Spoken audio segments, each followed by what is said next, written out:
Havia um homem na terra de Uz, cujo nome era Jó. Ele era íntegro e reto. Temia a Deus e desviava-se do mal. Jó era um homem próspero.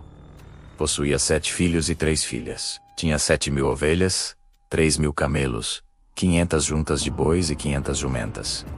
Era o homem mais rico de todo o Oriente. Seus filhos costumavam reunir-se em festas, cada um em sua casa, em seus dias determinados. E convidavam também suas irmãs para comerem e beberem com eles. Quando os dias de festa terminavam, Jó mandava chomolós e os santificava. Levantava-se de madrugada e oferecia holocaustos por cada um deles. Porque Jó dizia em seu coração: talvez meus filhos tenham pecado e amaldiçoado a Deus em seus corações. Assim, fazia Jó continuamente. Certo dia, os filhos de Deus vieram apresentar-se perante o Senhor, e entre eles veio também Satanás.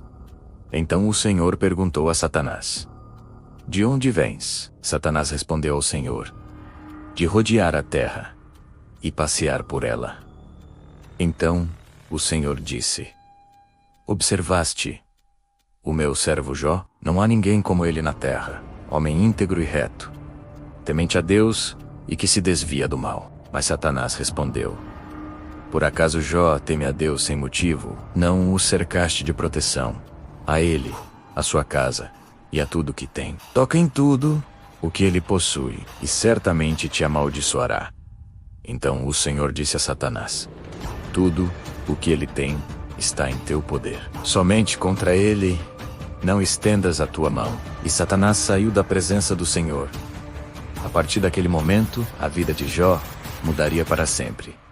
O homem mais justo seria o mais provado. E a pergunta que ecoaria por toda a história seria: o que acontece quando um homem justo sofre, sem ter feito nada de errado? Certo dia, os filhos e as filhas de Jó comiam e bebiam vinho na casa do irmão mais velho.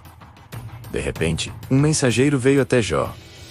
Ele disse: os bois estavam lavrando e as jumentas pastavam ao lado, quando os sabeus atacaram. Levaram tudo. Mataram os servos ao fio da espada. Somente eu escapei para trazer-te a notícia. Enquanto ainda falava, outro mensageiro chegou e disse: fogo de Deus caiu do céu, queimou as ovelhas e consumiu os servos. Somente eu escapei para trazer-te a notícia. Enquanto ainda falava, veio outro mensageiro e disse: os caldeus formaram 3 bandos, atacaram os camelos, levaram tudo, mataram os servos ao fio da espada. Somente eu escapei para trazer-te a notícia. Enquanto ainda falava, veio o último mensageiro. Sua voz tremia, e ele disse: teus filhos e tuas filhas estavam comendo e bebendo vinho na casa do irmão mais velho, quando um grande vento veio do deserto, golpeou os 4 cantos da casa. A casa caiu sobre os jovens, e todos morreram. Somente eu escapei para trazer-te a notícia. Então Jó se levantou, rasgou o seu manto, rapou a cabeça, e lançou-se em terra, e adorou. E disse: no saí do ventre de minha mãe, e no tornarei para lá, o Senhor o deu, o Senhor o tomou. Bendito seja o nome do Senhor. Tudo isso Jó não pecou, nem atribuiu a Deus falta alguma. Jó perdeu seus bens, perdeu seus filhos, perdeu tudo, mas não perdeu a fé. E a pergunta permanece: o que acontece quando a fé resiste, mesmo quando tudo desmorona? Novamente, os filhos de Deus vieram apresentar-se perante o Senhor, e Satanás veio com eles. O Senhor disse a Satanás: observaste meu servo Jó? Ele mantém sua integridade, embora você me tenha instigado a destruí-lo sem motivo. Mas Satanás respondeu pele por pele: tudo o que um homem tem dará por sua vida. Estende a tua mão, toca em seus ossos e em sua carne, e ele te amaldiçoará na tua face. O Senhor disse: ele está em suas mãos, mas poupe a vida dele. Então Satanás saiu e afligiu Jó com feridas terríveis, da planta dos pés ao alto da cabeça. Jó sentou-se entre as cinzas e usava um caco de cerâmica para coçar suas feridas. Sua esposa, vendo sua miséria, disse: "Você ainda mantém sua integridade? Amaldiçoe a Deus e morra." Mas Jó respondeu: "Você fala como uma louca. Aceitaremos o bem de Deus e não aceitaremos o mal?" Em tudo isso, Jó não pecou com seus lábios. 3 amigos de Jó souberam de sua aflição e vieram consolá-lo. Ao vê-lo de longe, mal o reconheceram. Choraram, rasgaram seus mantos e sentaram-se no chão com ele, por 7 dias e 7 noites em silêncio, pois viram que sua dor era grande demais. A prova final havia começado. O que resta quando o próprio corpo se torna uma prisão de dor? Após 7 dias de silêncio absoluto, Jó finalmente abriu a boca. Mas não foi para louvar, foi para amaldiçoar o dia em que nasceu. Por que não morriam na madre? Ele clamava nas cinzas. O silêncio foi quebrado, e com ele vieram as vozes dos homens. Elifaz, Bildade e Zofar. Eles olhavam para as feridas de Jó e viam culpa. Quem, sendo inocente, jamais pereceu? Perguntavam. Para eles, o sofrimento era uma conta matemática. Se Jó sofria, Jó havia pecado. Mas Jó, em sua agonia, defendia sua integridade. Ele não entendia o porquê, mas sabia que não era um castigo. O diálogo se tornou um embate de sombras. Os amigos ofereciam teologia fria.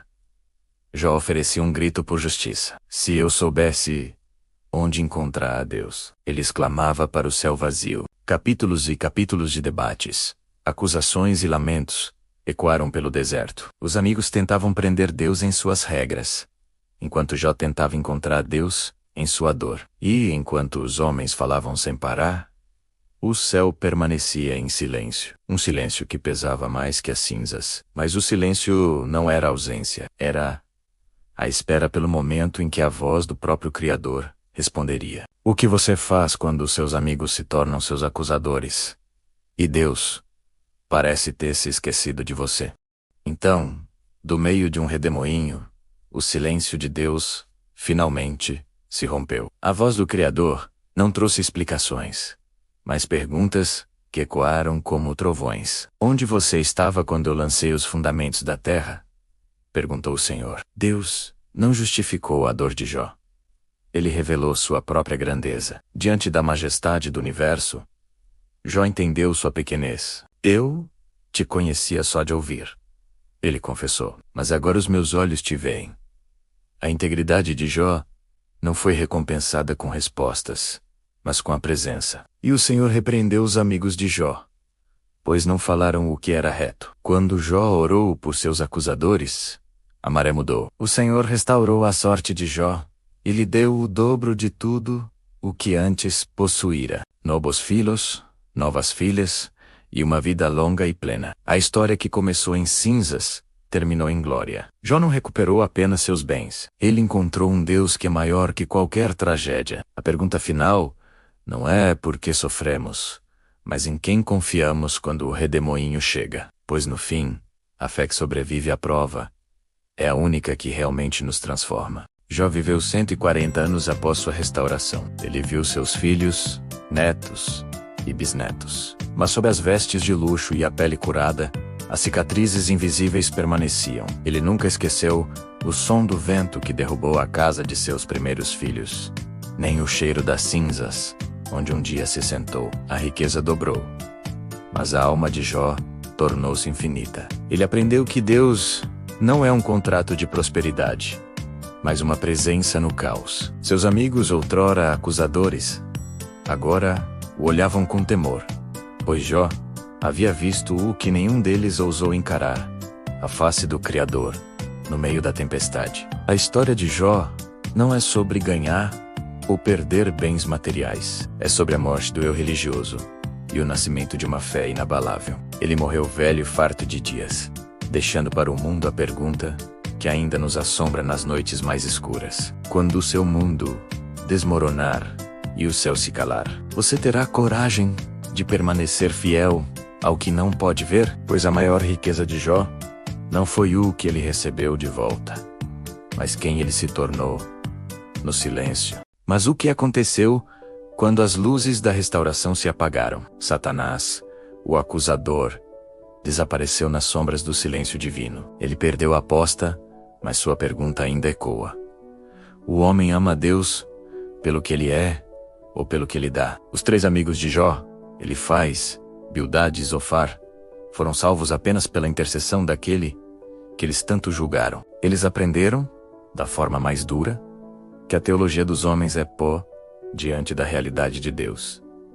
A esposa de Jó, que no auge da dor sugeriu a morte, viu uma nova geração florescer das cinzas do seu luto. A história de Jó não termina em um livro. Ela continua em cada vida que enfrenta o inexplicável. O canal Dark de Jó nos ensina que a escuridão não é o fim, mas o cenário onde a luz mais pura é testada. Jó morreu, mas seu grito por justiça e sua confiança no invisível tornaram-se imortais. E você? No seu dia de angústia, você será o acusador, o juiz ou aquele que mesmo em ruínas escolhe adorar. O redemoinho pode passar por todos nós. A diferença está no que sobra quando o vento para.